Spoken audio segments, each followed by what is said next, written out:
Семинар посветен на дислексијата се одржа во Битола во организација на Сдруженијето за дислексија Ајнштајн.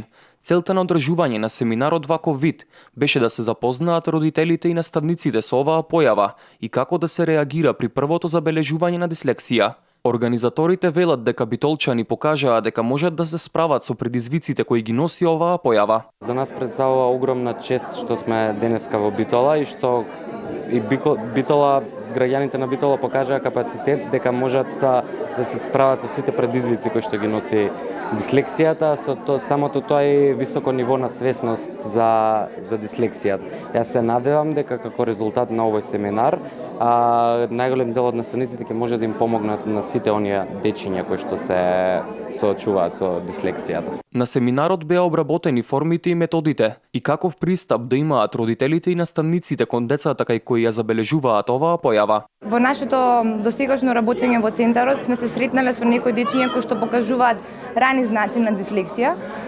Меѓутоа во основното образование многу повеќе се истакнати тие знаци на дислексија, па затоа и најголем дел од присутните сакавме да бидат наставници, па и родители на дечиња од основно образование, за да може сите тие состојби на дислексија да се работат, да се превенираат за понатаму децата да немаат проблеми, па и фрустрации. Дислексијата е вродена состојба, а сите оние потешкоти кај децата со читање и пишување може и задолжително е да се коригираат. Па најчесто симптомите стануваат забележливи во кога детето ќе отпочне со образовниот процес.